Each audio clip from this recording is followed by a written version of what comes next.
Good morning friends, here we are discussing Lucent GK's biology in Hindi.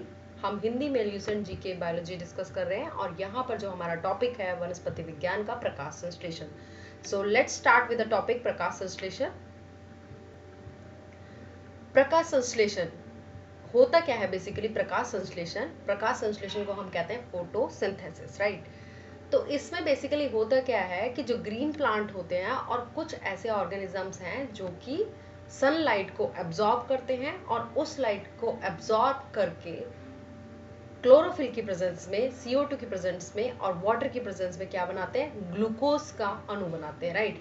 यानी कि अपना भोजन स्वयं बनाते हैं। तो सनलाइट को केमिकल एनर्जी में परिवर्तित करने की प्रक्रिया को हम कहते हैं प्रकाश संश्लेषण।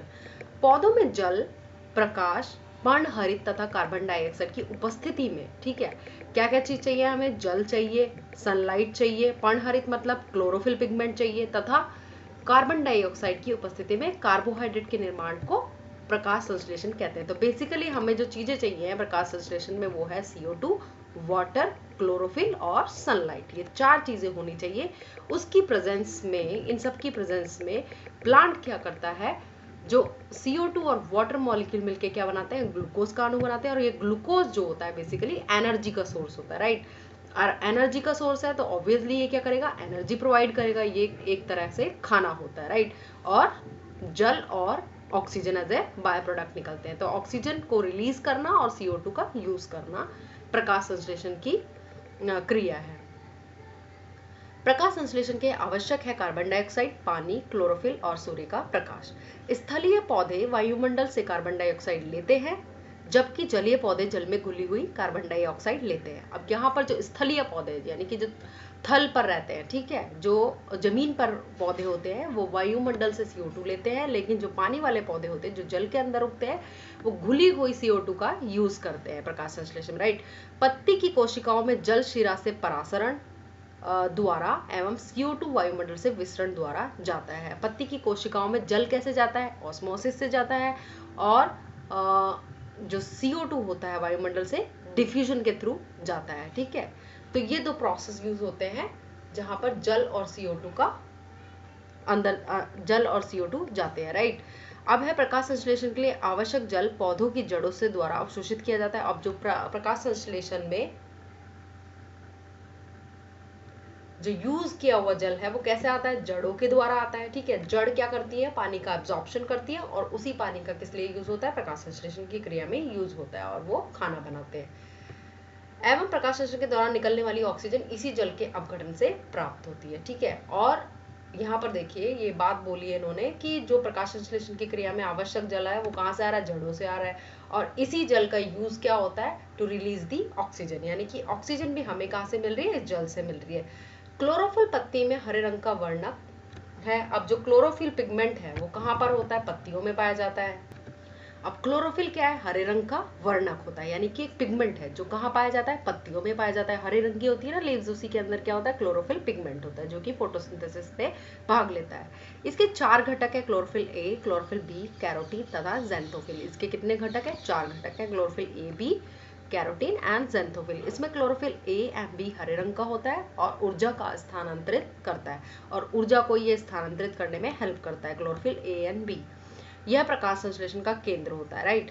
क्लोरोफिल के केंद्र में मैग्नीशियम का एक परमाणु होता है। बहुत इंपॉर्टेंट क्वेश्चन है, यहाँ से आता है कि जो क्लोरोफिल होता है उसके केंद्र में कौन सा परमाणु होता है, ठीक है। मैग्नीशियम होता है, कॉपर होता है या आयरन होता है, तो हम बताएंगे मैग्नीशियम। क्लोरोफिल प्रकाश में बैंगनी, नीला तथा लाल रंग को ग्रहण करता है। कौन कौन से रंग को ग्रहण करता है? बैंगनी, नीला, लाल रंग को ग्रहण करता है। एंड प्रकाश संश्लेषण की दर लाल रंग के प्रकाश में सबसे अधिक है, बैंगनी रंग के प्रकाश में सबसे कम होती है। जो प्रकाश संश्लेषण की जो प्रोसेस है, जो रेट है, ठीक है, फोटोसिंथेसिस की जो रेट होती है वो रेड कलर में सबसे ज्यादा, लाल रंग के प्रकाश में सबसे ज्यादा और बैंगनी में सबसे कम होती है, ठीक है। प्रकाश संश्लेषण की क्रिया एक उपचयन क्रिया यानी ऑक्सीडेशन एंड रिडक्शन की अभिक्रिया है, ठीक है। यानी कि उपचयन और अपचयन, ऑक्सीडेशन और रिडक्शन दोनों काम होते हैं। इसमें जल का उपचयन, जल क्या हो रहा है? ऑक्सीडाइज हो रहा है, ठीक है। उपचयन करके क्या बनाता है? ऑक्सीजन के बनने में, तथा CO2 का अपचयन यानी रिडक्शन हो रहा है और वो क्या बना रहा है? ग्लूकोज बना रहा है। यहाँ पर अगर देखेंगे आप, आई विल शो यू,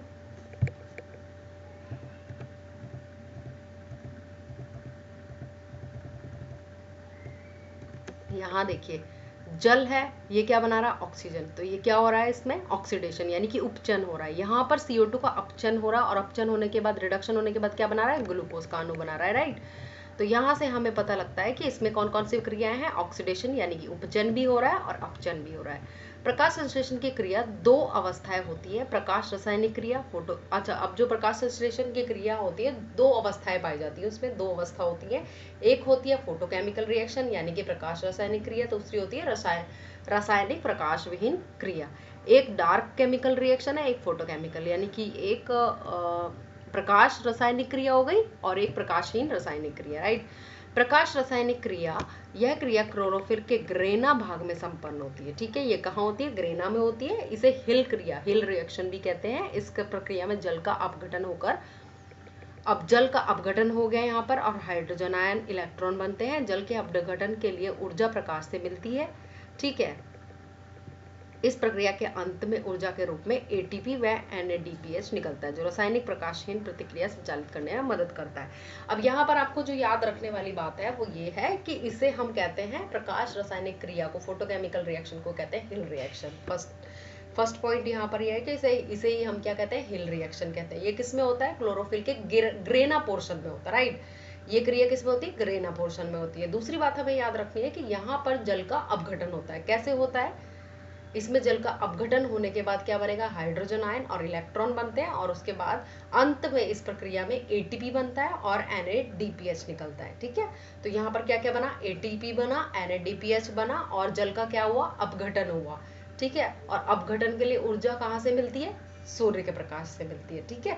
और यहाँ पे हाइड्रोजन आयन भी बनते हैं, इलेक्ट्रॉन बनते हैं, लेकिन एंड में जो एंड प्रोडक्ट है वो क्या है, ATP प्लस NADPH, ठीक है।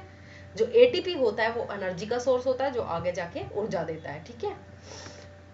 अब दूसरी है रासायनिक प्रकाश विहीन प्रक्रिया। यह क्रिया क्लोरोफिल के स्ट्रोमा में होती है। देखिए क्लोरोफिल के दो भाग होते हैं, एक होता है ग्रेना, एक दूसरा भाग होता है स्ट्रोमा। तो ग्रेना में हिल रिएक्शन यानी कि प्रकाश फोटोकेमिकल रिएक्शन होगी और जो स्ट्रोमा पार्ट है उसमें क्या होगी, प्रकाश विहीन यानी डार्क केमिकल रिएक्शन होगी, ठीक है। रासायनिक प्रकाश विहीन, यहाँ पर प्रकाश नहीं है।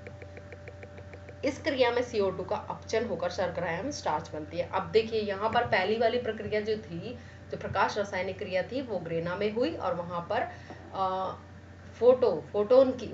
फोटोकेमिकल बोला है यानी कि यानी प्रकाश की प्रेजेंस में क्या बना, हाइड्रोजन आयन का अपचन हुआ, H2O का यानी वाटर का अपघटन हुआ और अपघटन के बाद हाइड्रोजन आयन बने और इलेक्ट्रॉन बना और उसके बाद क्या बना, ATP प्लस NADPH बना, ठीक है। ये ऊर्जा के सोर्स हैं।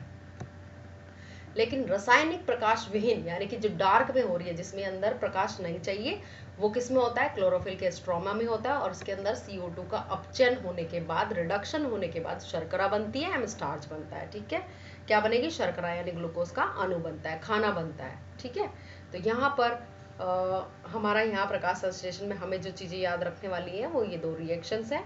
सबसे पहले मेन इंपॉर्टेंट बात है कि हमें प्रकाश संश्लेषण की क्रिया के लिए हमें सनलाइट चाहिए, CO2 चाहिए, वाटर चाहिए, ठीक है, और chlorophyll pigment. Fourth one is very important, chlorophyll pigment के बिना फोटोसिंथेसिस नहीं होता। ये चार चीजें चाहिए और उसके बाद यहाँ क्या बनता है इस प्रक्रिया में, इस प्रक्रिया में बनेगा ग्लूकोज का एक अणु बनता है तथा ऑक्सीजन निकलती है, ठीक है।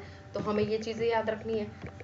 और किस तरीके से ये होता है, ये दो अवस्थाओं में होता है, दो क्रियाएं होती है इसमें, एक होती है प्रकाश रासायनिक क्रिया, एक प्रकाश विहीन रासायनिक क्रिया। प्रकाश रासायनिक क्रिया में ATP बनता है प्लस NADPH बनता है और ये कहाँ होती है, ग्रेना में होती है, इसे हिल रिएक्शन भी बोलते हैं। दूसरी क्रिया क्या होती है, रासायनिक प्रकाश विहीन प्रतिक्रिया। इसमें प्रकाश की जरूरत नहीं है, इसमें प्रकाश नहीं चाहिए और यहाँ पर प्रकाश का यूज नहीं होता और यहाँ ये प्रक्रिया हो रही है स्ट्रोमा के अंदर और इसके अंदर कार्बन डाइऑक्साइड रिड्यूस होके यानी कि रिडक्शन होके क्या बनता है, स्टार्च और शर्करा बनती है यानी ग्लूकोज का अणु बनता है। तो हमारा यहाँ पर ये फिनिश हुआ ये वाला पार्ट।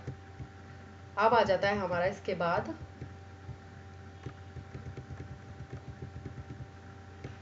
आता है हमारा पादप हार्मोन्स, ठीक है। तो वो हम करेंगे नेक्स्ट स्लाइड में। So thank you very much and if you like please share my video. Thank you very much.